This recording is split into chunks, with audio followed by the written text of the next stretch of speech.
Imagina só, você é key user de um projeto de implantação de EWM. Nos últimos meses você explicou uma centena de vezes todos os seus processos para os consultores. Eles configuraram tudo, você acompanhou, você viu, você sabe que está ok.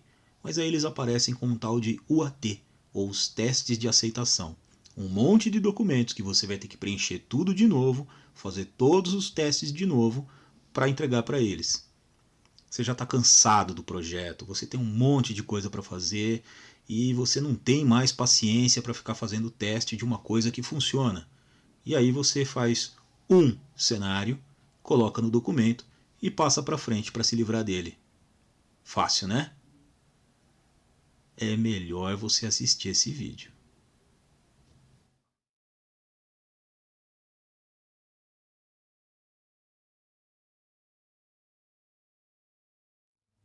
Olá pessoal, tudo bem? Hoje nós vamos falar um pouquinho sobre UAT, os testes de aceitação do usuário. Mas antes da gente falar dele, vamos voltar um pouco no projeto. Normalmente, num projeto, a gente tem os key users, que são aquelas pessoas que conhecem muito bem do processo atual da empresa.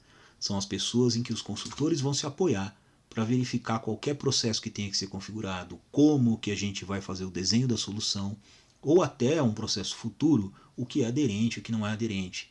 Então essas pessoas, normalmente, elas são muito boas no trabalho, são pessoas de destaque e são pessoas ali que a empresa confia cegamente para ter certeza de que tudo vai ser bem mapeado. Mas o que acontece de vez em quando é que essas mesmas pessoas, como elas estão muito acostumadas com o trabalho no dia a dia, como elas sabem tudo que tem que funcionar, como funciona, para elas é tudo muito fácil, é tudo muito simples, é tudo muito óbvio. Então, às vezes, o desenho ele se baseia em uma quantidade imensa de suposições. Suponho que o consultor entenda disso. Né? O problema é que o consultor ele entende disso, mas para várias empresas diferentes.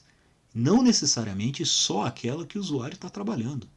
Né? Processos são diferentes entre empresas. Então, às vezes o que é óbvio para o consultor não é tão óbvio assim para o usuário. E o usuário também tem por certo que uma coisa é óbvia e para o consultor poderia ter sido de outra forma. Muitas vezes, isso acaba causando na fase de desenho uma situação onde o usuário explica pela metade um determinado processo, mas ele ainda faz sentido. E algumas coisas ficam para trás, porque, bom, é óbvio na cabeça do usuário que aquilo tem que funcionar daquele jeito.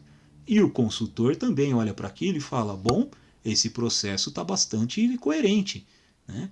Então ninguém percebe ali que alguma coisa deixou de ser mapeada ou deixou de ser especificada corretamente. O que leva a gente, finalmente, para o UAT, que é o teste onde o usuário vai testar o sistema para ver se ele faz aquilo que deveria estar fazendo. E mais importante, tem que testar também para ver se ele não está fazendo aquilo que ele não deveria fazer. E é aí que a gente começa a nossa conversa. Os testes de UAT, eles merecem muita atenção. Não adianta fazer um teste só com aquele cenário que você sabe que funciona, porque afinal de contas você passou um tempão no projeto explicando, conversando e falando a respeito daquilo e te parece óbvio que fazer um teste desse você vai testar os cenários mais comuns. E o que é o cenário comum? É aquele que você sabe que funciona. Né? Você vai tentar fazer um teste daqueles que você sabe que, por exemplo, se um pallet do tipo PBR entra no depósito, ele tem que ir para uma posição X. Na hora de fazer o teste, o pallet PBR foi para a posição X, perfeito, fechou o teste. Não. Porque o que acontece? Você tem que testar as situações erradas também. A hora que você testa para ver se o pallet PBR foi para a posição ok, que era aquilo que você esperava, você só está confirmando aquilo que você desenhou. Você não está testando o sistema como um todo. É necessário fazer os testes também com situações negativas. É necessário fazer esses testes também com situações que você sabe que tem que dar errado. E também é uma ótima ideia fazer teste daquelas situações que ninguém sabe o que vai acontecer. Então, por exemplo, se você tem um sistema onde Um pallet do tipo X tem que ir para a posição Y? Se ele funcionou, legal. Agora vamos pegar o pallet do tipo Y para ver se por acaso ele não acaba indo para a mesma posição. Vamos bloquear aquela posição antes de fazer o teste para ver o que acontece na estratégia, se vai acontecer exatamente aquilo. Se a estratégia vai ser seguida, se ele vai conseguir contornar o problema. Vamos colocar pallets que não estão completos, pallets que estão além da capacidade.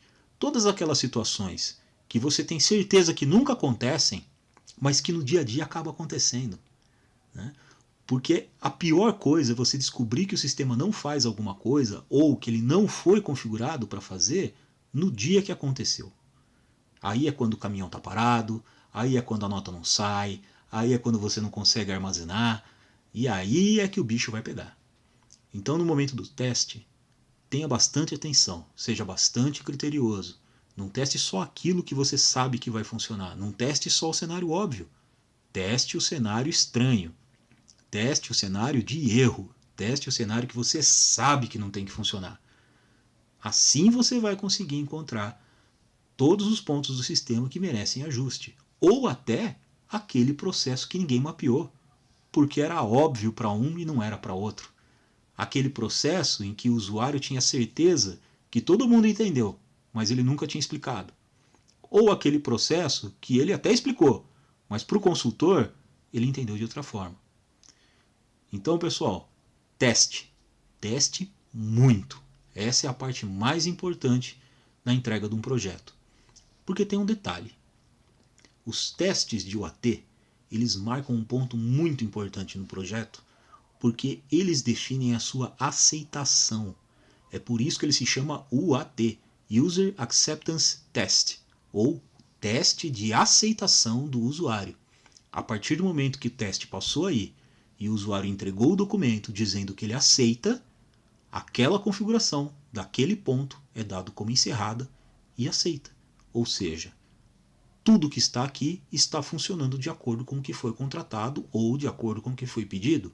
A partir desse momento, pessoal, se você descobrir que tinha alguma coisa errada, é uma change request, é uma alteração, é uma solicitação de mudança, não está mais em garantia, não está mais dentro do tempo normal que você tem para corrigir e para ajustar alguma coisa. É para isso que esse teste serve. Ele marca o fim da entrega, ele marca o momento em que, ok, tudo que a consultoria fez até aqui está correto, porque o usuário aceitou. Então, meu amigo, não faz um documento com um cenário, não faz o documento só para tirar ele da sua frente, não.